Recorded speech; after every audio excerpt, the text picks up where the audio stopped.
এবাৰ এখন নতুন স্কিম আনিছে যিখনৰ নাম হৈছে জীৱন প্ৰেৰণা স্কিম। এই স্কিমখনৰ জৰিয়তে চৰকাৰে ছাত্ৰ-ছাত্ৰীসকলক 2500কৈ টকা দিব বুলি কৈছে মাহিলী। এবছৰৰ কাৰণে তেওঁলোকে পইচাটো লাভ কৰিব আৰু প্ৰত্যেক মাহে তেওঁলোকে 2500কৈ টকা চৰকাৰৰ ফালৰ পৰা লাভ কৰিব। এতিয়া স্কিমখন কোনে এপ্লাই কৰিব পাৰিব, কেনেকৈ এপ্লাই কৰিব পাৰিব সেইটো আপোনালোকক কৈ দিছোঁ। ডিজিটেল আছাম 2.0 চেনেলটোৰ এটা নতুন ভিডিঅ'লৈ আপোনালোক সকলোকে পুনৰবাৰ স্বাগতম জনাইছোঁ। যোৱাকালি মুখ্যমন্ত্ৰী হিমন্ত বিশ্ব শৰ্মা ডাঙৰীয়া ৰাতি ফেচবুকত লাইভ আহিছিলে আৰু ফেচবুক লাইভত তেওঁ যেতিয়াই আহে বহুতকেইটা গুৰুত্বপূৰ্ণ আপডেট দি থৈ যায় আৰু সেই আপডেটকেইটাৰ বিষয়ে আজি এই ভিডিঅ'টোত মই আপোনালোকৰ লগত A to Z ডিটেইলছত আলোচনা কৰিম। যোৱাকালি তেওঁ ৰেচন কাৰ্ডক লৈ এটা নতুন আপডেট দিলে, লগতে ADRE গ্ৰেড 3 আৰু গ্ৰেড 4 পৰীক্ষাৰ যি স্কিল টেষ্ট বা যিসমূহ ধৰি লওক ভাইবা এইসমূহ কেতিয়া কেনেকৈ অনুষ্ঠিত হ'ব সেইটোক লৈ তেওঁ এটা আপডেট দিলে। নিযুত মইনা আঁচনিখনক লৈ তেওঁলোকে কিছুমান সালসলনি কৰিছে আৰু চৰকাৰে এইবাৰ যিসকল ছাত্ৰ-ছাত্ৰীসকলক স্কুটি প্ৰদান কৰিব, কিমান পাৰ্চেণ্টেজ থকা ছাত্ৰ-ছাত্ৰীয়ে স্কুটি পাব আৰু লগতে এই আঁচনিখন তেওঁলোকে আগলৈ কণ্টিনিউ কৰিবনে নকৰে সেইটোক লৈও তেওঁ এটা সৰু ইংগিত দিলে। আৰু এইবাৰ এখন তেওঁলোকে নতুন আঁচনি আনিব যিখন আঁচনিত চৰকাৰে ছাত্ৰ-ছাত্ৰীসকলক 2500কৈ টকা মাহিলী প্ৰদান কৰিব বুলি কৈছে। গতিকে কোনসকল ছাত্ৰ-ছাত্ৰীয়ে এই পইচাটো লাভ কৰিব, কেনেকৈ আপোনালোকে এপ্লাই কৰিব লাগিব, কেতিয়াৰ পৰা এপ্লাই কৰিব পাৰিব, সকলোখিনি কথা আপোনালোকে এই ভিডিঅ'টোত A to Z ডিটেইলছত জানিব পাৰিব। গতিকে ভিডিঅ'টো সম্পূৰ্ণভাৱে প্ৰথমৰ পৰা শেষলৈকে চাব। এতিয়ালৈকে আপুনি ভিডিঅ'টোত যদি লাইক এটা কৰা নাই ফটাফট ভিডিঅ'টোত লাইক এটা কৰি দিব। চেনেলটো যদি প্ৰথম আহিছিলে ছাবস্ক্ৰাইব কৰি ল'ব এনেকুৱা ধৰণৰ ইনফৰ্মেটিভ ভিডিঅ' ৰেগুলাৰ চাবৰ কাৰণে। আহক এতিয়া ভিডিঅ'টো আৰম্ভ কৰোঁ। ভিডিঅ'টো আৰম্ভ কৰাৰ আগতে আপোনালোকলৈ সৰু এটা অনুৰোধ, আপুনি যদি এতিয়ালৈকে আমাৰ হোৱাটছআপৰ চেনেলটো জইন কৰা নাই তেনেহ'লে লিংকটো মই ডেছক্ৰিপশ্যনত দি থোৱা আছে। হোৱাটছআপ চেনেলটোত আপুনি পাৰিলে জইন কৰি ল'ব। তাত বহুতবিলাক এনেকুৱা আপডেট মই দি থাকোঁ যিবিলাক ধৰি লওক মই ভিডিঅ' নবনাওঁ যিবিলাকৰ ওপৰত, সেইসমূহ আপডেট পাবলৈ হ'লে আপুনি আমাৰ হোৱাটছআপৰ চেনেলটো জইন বা ফ'ল' কৰি ল'ব। লিংকটো মই ডেছক্ৰিপশ্যনত দি থৈছোঁ। যোৱাকালি তেওঁ যিটো প্ৰথমটো আপডেট দিলে সেইটো হৈছে ৰেচন কাৰ্ডৰ ওপৰত। চৰকাৰে এইবাৰ ৰেচন কাৰ্ডখনক লৈ বহুত কিছুমান নীতি নিয়মৰ সালসলনি কৰিলে। চৰকাৰে কৈছে যে ৰেচন কাৰ্ড যদি এতিয়া আপোনালোকৰ হাতত আছে তেনেহ'লে আপোনালোকৰ ইনকাম চাৰ্টিফিকেটৰ প্ৰয়োজন নাই। আৰু মই এই আপডেটটো আপোনালোকক কেইদিনমানৰ আগত দিছিলোঁ। কিন্তু বহুতো ছাত্ৰ-ছাত্ৰীৰ মনত এটা প্ৰশ্ন আছিলে যে আমাৰ যদি ধৰি লওক ৰেচন কাৰ্ড নাই তেনেকুৱা ক্ষেত্ৰত আমি কেনেকৈ এপ্লাই কৰিব পাৰিম ফ্ৰী এডমিশ্যনৰ কাৰণে। গতিকে মুখ্যমন্ত্ৰী ডাঙৰীয়াই ক'লে যে আপুনি যদি ৰেচন কাৰ্ডৰ যোগ্য হয়, তেওঁ যদি এতিয়া ৰেচন কাৰ্ড পোৱা নাই বা আপুনি যদি বনাবলৈ দি থৈছে তেনেকুৱা ক্ষেত্ৰত আপোনালোকে ইনকাম চাৰ্টিফিকেট দি আপোনালোকে ফ্ৰী এডমিশ্যন ল'ব পাৰিব। বাকী যিসকলৰ ৰেচন কাৰ্ড আছে তেওঁলোকে ইনকাম চাৰ্টিফিকেট দিয়াৰ প্ৰয়োজন নাই। ৰেচন কাৰ্ড দিয়ে তেওঁলোকে সম্পূৰ্ণ যিটো এডমিশ্যন আছে সেইটো বিনামূলীয়াভাৱে ল'ব পাৰিব।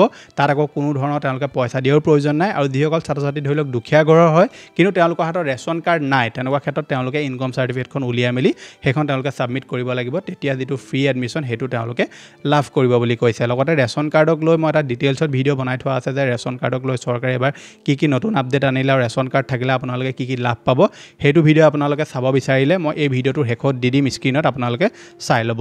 পিছৰ যিটো তেওঁ আপডেট দিলে সেইটো হৈছে ADRE পৰীক্ষাক লৈ।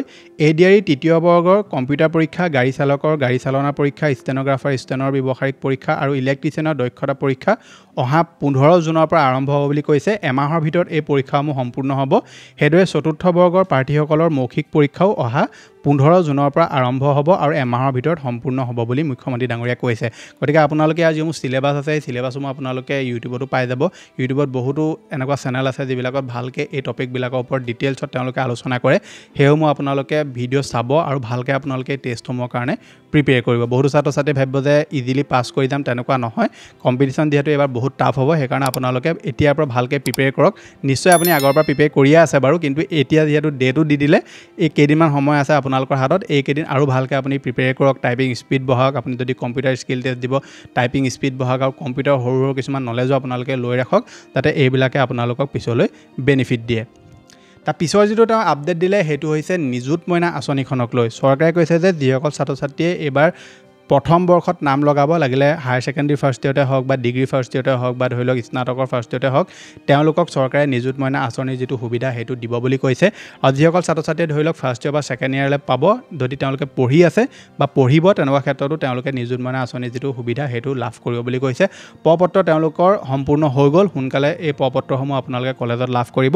আৰু যিসকল ছাত্ৰ-ছাত্ৰীয়ে হায়াৰ ছেকেণ্ডেৰী ফাৰ্ষ্ট ইয়েৰ বা ডিগ্ৰী ফাৰ্ষ্টত নাম লগাব তেওঁলোকে প্ৰপত্ৰসমূহ তেতিয়া লাভ কৰিব যেতিয়া ধৰি লওক এডমিশ্যন তেওঁলোকে ল'ব তেতিয়া সেই প্ৰপত্ৰসমূহ লাভ কৰিব বুলি কৈছে কিন্তু তেওঁলোকে এটা কথা আগতেই কৈ থৈছে যদি আপুনি যিখন স্কুটি স্কিম আছে স্কুটি স্কিমৰ আণ্ডাৰত যদি আপোনালোকে স্কুটি লয় তেনেকুৱা ক্ষেত্ৰত আপুনি নিযুত মইনা আঁচনিৰ লাভসমূহ নেপাব বুলি কৈছে যিসকল ছাত্ৰ ছাত্ৰীয়ে ধৰি লওক সেল্ফ ফাইনেন্সিং কোৰ্চ কৰি আছে তেওঁলোককো এইবাৰ এই যিখন স্কিম এই স্কিমখনৰ সুবিধা দিব বুলি কৈছে ইয়াৰ আগৰবাৰ যেতিয়া স্কিমখন ষ্টাৰ্ট কৰিছিলে তেতিয়া তেওঁলোকে এইসকল ছাত্ৰ ছাত্ৰীক দিয়া নাছিলে সেল্ফ ফাইনেন্সিং কোৰ্চ যিসকলে কৰি আছে তেওঁলোকক দিয়া নাছিলে কিন্তু এইবাৰ মুখ্যমন্ত্ৰী ডাঙৰীয়াই কৈছে যে সেইসকল ছাত্ৰ ছাত্ৰীও নিযুত মইনা যিখন আঁচনি এই আঁচনিখনৰ সুবিধা লাভ কৰিব বুলি কৈছে পিছৰ যিটো আপডেট দিলে সেইটো হৈছে স্কুটি স্কিমখনক লৈ বৰ্তমান বহুতো জেগাত ছাত্ৰ ছাত্ৰীসকল অলপ ধৰি লওক মুখ্যমন্ত্ৰী ডাঙৰীয়াৰ ওপৰত তেওঁলোক অলপ দুখী হৈ আছে তেওঁৰ মন্তব্যসমূহক লৈ কাৰণ তেওঁলোকে আগত 60% থকা ছাত্ৰ ছাত্ৰীসকলে স্কুটি প্ৰদান কৰিছিলে কিন্তু এতিয়া ধৰি লওক স্কুটি 60% নহয় 80% পোৱা ছাত্ৰ ছাত্ৰীসকলকে দিব বুলি কৈছে আৰু মুখ্যমন্ত্ৰী ডাঙৰীয়াই ইয়াৰ এটা ৰিজনো দিলে তেওঁ কৈছে যে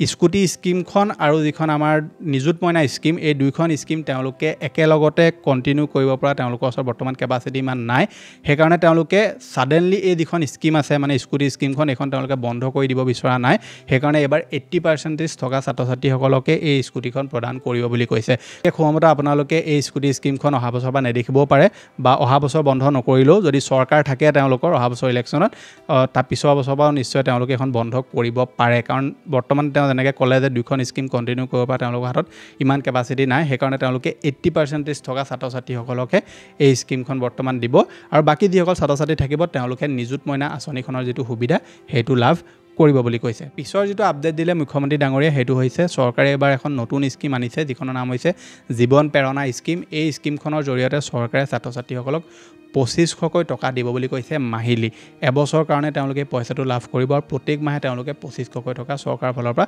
লাভ কৰিব এতিয়া স্কিমখন কোনে এপ্লাই কৰিব পাৰিব কেনেকৈ এপ্লাই কৰিব পাৰিব সেইটো আপোনালোকক কৈ দিছোঁ এই যিখন স্কিম এই স্কিমখন চৰকাৰে যিসকল ছাত্ৰ ছাত্ৰীয়ে 2024-25 বৰ্ষত স্নাতক পাছ কৰিলে তেওঁলোকক এই যিটো স্কিম এই স্কিমৰ সুবিধা দিব বুলি কৈছে কিন্তু তেওঁলোকে কোনো ধৰণৰ প্ৰাইভেট ইউনিভাৰ্চিটিত পাছ কৰা হ'ব নালাগিব যিবিলাক আমাৰ গভৰ্ণমেণ্ট বিশ্ববিদ্যালয় আছে তাৰ পৰা তেওঁলোকে পাছ কৰা হ'ব লাগিব তেতিয়াহে তেওঁলোকে এই যিখন স্কিমৰ সুবিধা লাভ কৰিব আৰু জীৱন প্ৰেৰণা যিটো পৰ্টেল সেইটো তেওঁলোকে 1 জুনৰ পৰা মুকলি কৰিব বুলি কৈছে আৰু আপোনালোকে 1 জুনৰ পৰা ইয়াত এপ্লাই কৰিব পাৰিব গতিকে এইকেইটা আপডেট তেওঁ যোৱাকালি ফেচবুক লাইভটোত দিলে আৰু আপোনালোকক মই এইকেইটা সম্পূৰ্ণ এটা ডিটেইলছত কৈ দিলোঁ আপুনি যদি যিখন জীৱন প্ৰেৰণা স্কিম এইখনৰ কাৰণে যদি আপুনি যোগ্য হয় তেনেহ'লে সোনকালে আপোনালোকে এপ্লাই কৰিব পাৰিব 1 জুনৰ পৰা পৰ্টেল মুকলি কৰিব বুলি কৈছে এতিয়া চৰকাৰে যদি 1 জুনৰ পৰা পৰ্টেল মুকলি কৰে নিশ্চয় মই আপোনালোকক ভিডিঅ' বনাই দেখুৱাই দিম কেনেকৈ এপ্লাই কৰিব লাগিব কি কৰিব লাগিব বাকী যদি অফলাইনত কৰে তেনেহ'লে অফলাইনত কেনেকৈ কৰিব লাগিব সেইটো কৈ দিম সেইকাৰণে চেনেলটো ছাবস্ক্ৰাইব কৰি ৰাখিব যাতে প্ৰথমটো আপডেট আপোনালোকে আমাৰ চেনেলটোৰ পৰাই লাভ কৰে গতিকে এইটো আছিলে যে আপোনালোকক দিবলগীয়া ইনফৰমেশ্যন আশা কৰিছোঁ আপোনালোকে ভিডিঅ'টো চাই ভাল পালে যদি ভাল পালে ভিডিঅ'টো লাইক কৰিব চেনেলটোলৈ যদি প্ৰথম আহিছিলে ছাবস্ক্ৰাইব কৰি ল'ব আপোনালোকৰ স্ক্ৰীনত এতিয়া দুটা ভিডিঅ' ওলাই আছে এটা হৈছে ৰেচন কাৰ্ড থাকিলে আপুনি চৰকাৰৰ ফালৰ পৰা কি বেনিফিটছ লাভ কৰিব আৰু আপোনাৰ যিটো নেক্সট ভিডিঅ' ওলাই আছে এইটো হৈছে ছাত্ৰ ছাত্ৰীসকলৰ কাৰণে যিসকল ছাত্ৰ ছাত্ৰী এইবাৰ মেট্ৰিক পাছ কৰিছে তেওঁলোকে নিশ্চয় এই ভিডিঅ'টো চেক আউট কৰিব মই লগ পাম এটা নতুন ভিডিঅ'ত আজিলৈ ধন্যবাদ